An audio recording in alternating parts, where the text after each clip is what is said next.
Today we are going to be putting our ears to the test, comparing an affordable acoustic guitar with a more expensive acoustic guitar. I'll talk to you about the features, but the real question is, can you hear the difference? Stay tuned.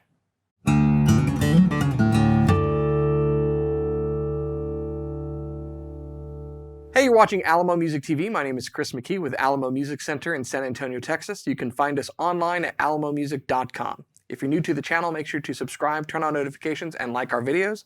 If you'd like to support the channel, make sure to visit our Teespring store linked below for our custom designed t-shirts. So today, it is the age-old question, does price matter? Do you get what you pay for? To do this, we are actually going to compare two Dreadnought acoustic guitars from the same manufacturer.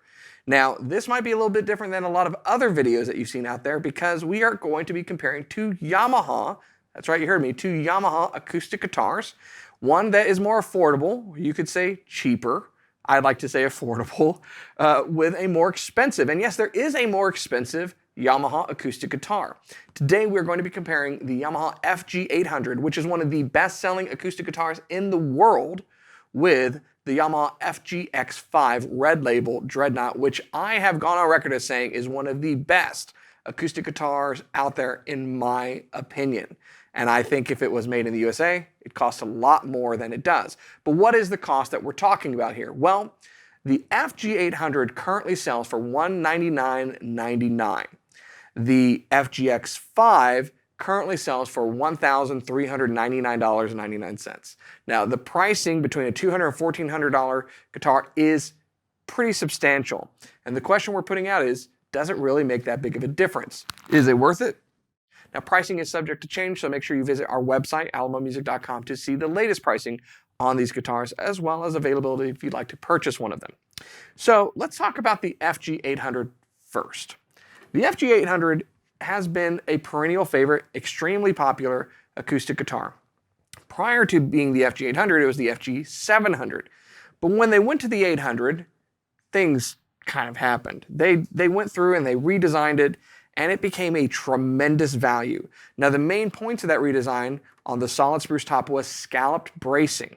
And what that did is it opened up the sound of the guitar with the resonance and vibration that it really needed to generate the tone, the volume that we really want out of it. Since that happened, I have said numerous times on this channel in various videos that this is one of the very best values in acoustic guitars, and we are huge fans of all of Yamaha's acoustic guitar offerings, period. The FGX5, part of the Red Label series, we have also gone on record as saying just a tremendous value. Now, it's on the other side of the price spectrum, but it is still an amazing value. The torrefied top, the special bracing that is scalloped, as well as I believe torrefied treated, the solid wood construction, the feel of it, everything that is done with this guitar that harkens back to the 1960s era of Yamaha's introduction of acoustic guitars into the United States is a phenomenal instrument. Even the pickup, a 3-source pickup with no phase issues that sounds incredibly natural and robust, is a fantastic pickup. This is, without a doubt, a really great guitar. And many of you have realized that yourselves. In fact, it's been hard to keep these in stock. I'm kind of amazed that here at the end of 2020, at the beginning of 2021, we actually have one in stock to do this video. So there you go. But let's talk about some of the key differences. The FG800 is a value-priced acoustic guitar. Now, to get it at a price of $200, certain compromises are made. It's got a solid top, which I've always said is very important for an acoustic guitar. It also has scalloped bracing. The back and sides are layered or laminate, okay? And I believe it's NATO in this case. It's not mahogany, it's not Ocombe. And you've got a otherwise really well-built acoustic guitar. There's really no qualms, no complaints that I can have about the construction. There's not big globs of glue in the inside bracing that you might see on lesser-built guitars that you can get cheaper from certain large e-commerce websites or anything like that. It's a really well-put-together guitar. You're going to get a wonderful sound out of it, particularly compared to a lot of guitars in this price point that it competes with, because that scallop bracing allows the top to move. Now, when we say scallop bracing, which both of these guitars have, what we mean is that the brace, which are really pieces of spruce glued to the underside of the spruce top that provide structure to the top and keep it from really kind of tearing apart under the tension of the strings, those braces are shaved or they're scooped okay, with these large scallops. That allows the bracing to be both strong and to be light. The goal here is to hit this balance where the guitar is getting closer and closer to the edge of kind of imploding on itself without getting there. That way you have the lightness of an instrument that can really resonate, but the structural integrity needed to have a good guitar that will last you 4 years. And this guitar will last you 4 years if you take care of it. By the way, if you want to know how to take care of your guitar, we'll be doing videos on that as well, so make sure that you subscribe to see those when they come out. So what are the other compromises? Well, Yamaha has told us that at the factory, they set up guitars over a certain price point once they come in from overseas construction in China. That means this guitar at $200 doesn't get that treatment. And I can tell you, going along, it's a pretty good setup, but there's a few things that my hand feels as I go down the neck. It's certainly not as smooth or as comfortable as the neck profile, the fret work, the treatment, the setup, or even the sides of the fretboard that the FGX5 has. The tuners are a bit of a compromise. They're not as good as the tuners that are on the FGX5, and probably something that if I owned this guitar, I would want to trade out. Now, this particular model, you don't get a pickup, you don't get a case. All of those are things that you can add later. There is a version of this guitar that comes with a pickup and a cutaway if you want to spend a few $100s more to get that. That's the FGX800C. So make sure that you put that in your mental Rolodex because that is an option. But all in all, it's a very good solid guitar, and I actually started off playing on a friend's borrowed Yamaha Acoustic guitar.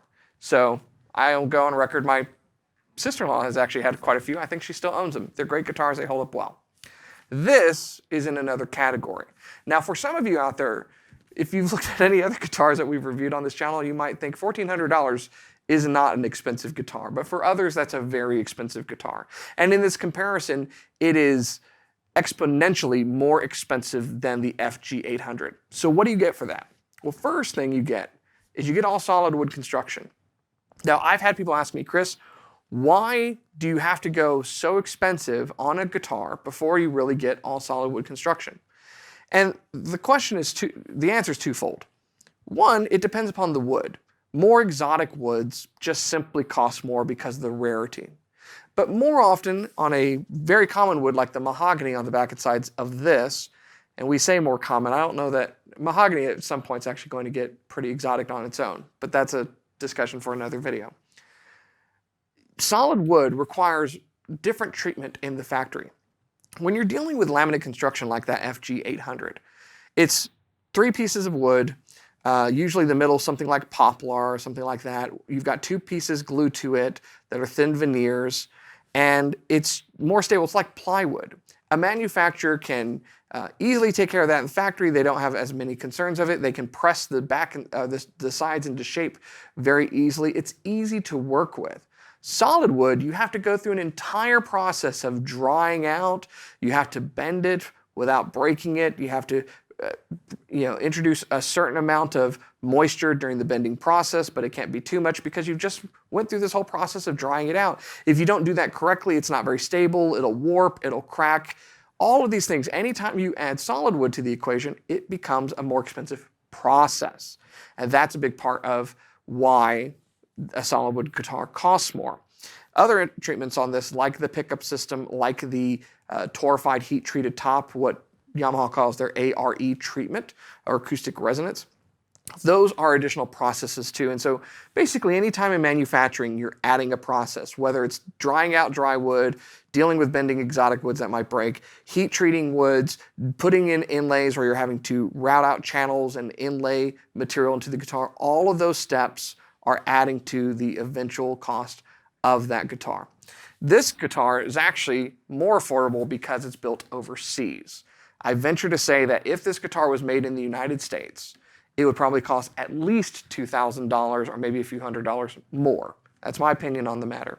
But in this guitar, you get all solid wood construction, you get that scalloped bracing, which is not the same pattern that's on that FG800. There's more care taken to it. It is a heat-treated top.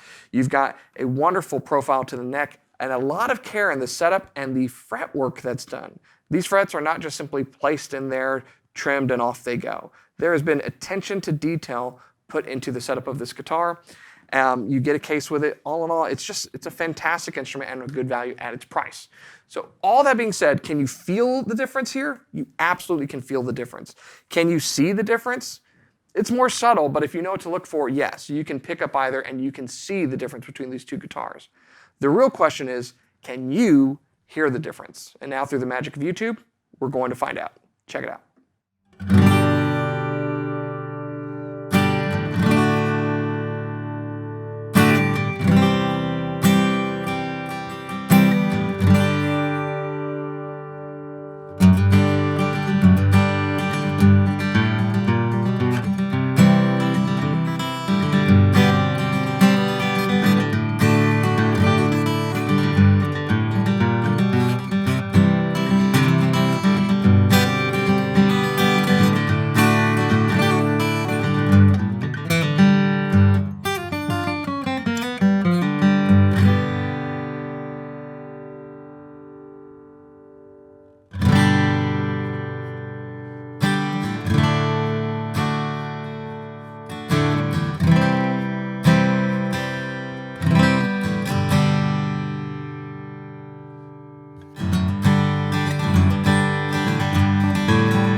So there you have it, the Yamaha FG800 versus the Yamaha FGX5. The real question here is not between these two guitars, but really in regards to the price. Can you hear the difference? I can feel the difference. I could be blindfolded and I could feel the pores open on the back of the neck on the FG800 versus an incredibly smooth profile and feel on the back of the FGX5. The fretwork is definitely different. The setup is definitely different. The feel of the finish on the body is substantially different. But I can also hear the sound. Now, we are dealing with internet audio that is compressed, but I'm hoping that you are not just laying in your bed late at night watching this on your cell phone. Maybe you can hear the difference, but if you put on headphones, hopefully you can. What I get out of it is a roundness, richness, robust sound from the FGX5. I am consistently amazed with this guitar. I would put it up against much more expensive options. Now that being said, I'm still impressed by the FG800 every time I pick it up that you can get this good a sounding guitar for $200. It is an impressive guitar.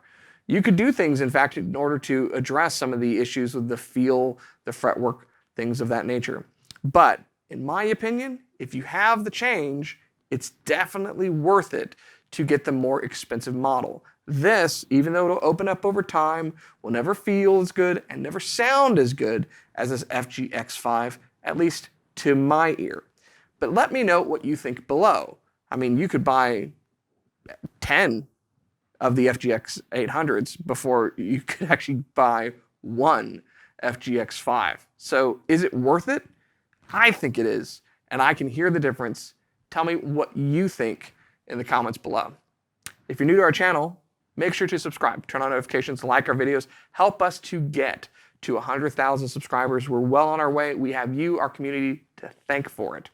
As always, keep coming back. We are going to be doing videos for you. At the end of the day, the very best guitar in the world is the one you're playing. So get to playing. We'll see you next time.